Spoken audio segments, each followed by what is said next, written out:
I make sure to sit where they can't see me. From where I'm perched, tucked just out of sight on a pile of rubble, I have a pretty good view of the other sin-eaters, the Aki. They are gathered in the small clearing below, ringed by the rubble of what used to be someone's home. If they knew I was here, they'd probably get all self-conscious, stop playing, and start trying to talk my ear off. Sky Fist this, and Lightbringer that. Whatever lahala they're calling me these days in the forum. Seems like barely anyone still remembers. My name is Tash. This group of Aki are young, some of them just kids.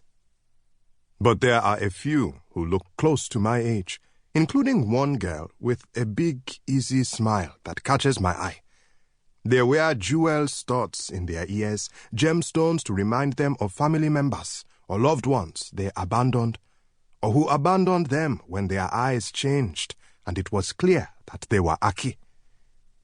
Others wear coal where gemstones would go, jewels for the living, coal for the dead. I grin as I watch that girl who smiled at me show off for her friends, doing a backflip off a piece of broken balcony. She sticks the landing, her tunic flipping up a bit to expose a patch of light brown thigh. I catch a glimpse of a fresh black mark wrapped around her leg, a tattoo of a snarling wolf.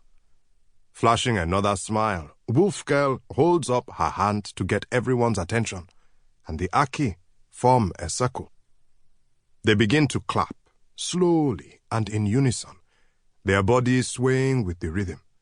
Arms wide, then clap. Arms wide, clap. Faster, faster, even faster.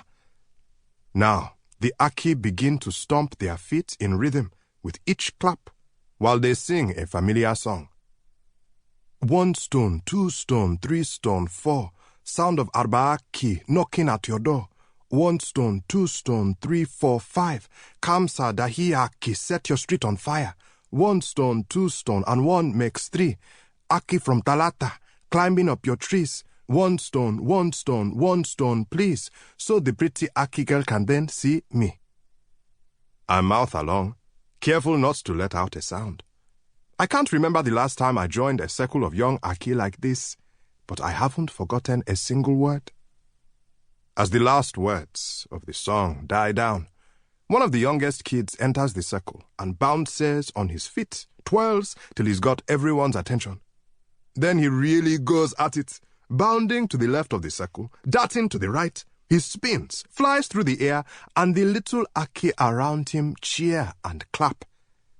Another girl breaks away and dances toward him, clapping in his face.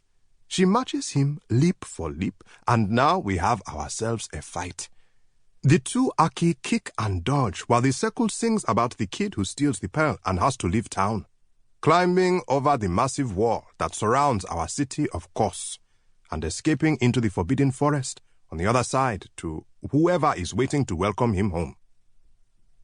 I notice most of the Aki, except for Wolf Girl, appear to have unmarked skin. But if I look closely, I can spot a small lizard tattooed along the collarbone, a griffin marking one shoulder blades, black ink on red skin, brown skin. Most of them are too young to have eaten much sin. Their skin largely unblemished by the animal markings earned by a successful sin eating. The same markings that label us as pariahs, that earn us nasty looks and shoves in the forum. These Aki are lucky. I tug my sleeves down over my own arms and legs. They are covered with beasts. I could be inside sleeping like I deserved to, preparing for my next eating, but it's nice out. Not so dry that the dust will choke you into a coughing fit in 2 steps, and not so humid that the air feels heavy. I even catch myself swinging my legs to the rhythm of the song as it echoes all the way up to where I'm sitting. As I watch the Aki laugh and dance, it's easy to forget that some of them are gonna get spit on as soon as they leave our dahia, our neighborhood, and walk through the forum. Some of them are gonna get kicked, maybe even beaten by the palace guards, walking up and down our street with their cutlasses and their gloves and their complete and total lack of humor. Here, they are happy and unbothered. Here, we are happy and unbothered. A shadow passes over me. I flinch, ready to strike, but it's just Bo. "Don't do that, brother. I nearly dusted you," I huff. But I'm glad to see Bo, even though I know now it's just a matter of time before the other Aki notice us. My friend is easily 4 or 5 hands taller than most people in the city, of course. He's hard to miss. I make room for him, sliding over so he can sit down too. But Bo just stays standing, his freshly marked arms crossed over his large chest, face as blank and serene as always.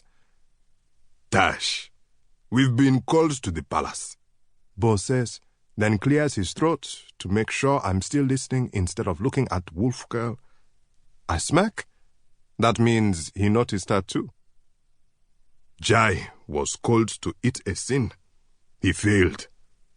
My smile fades. So he has crossed.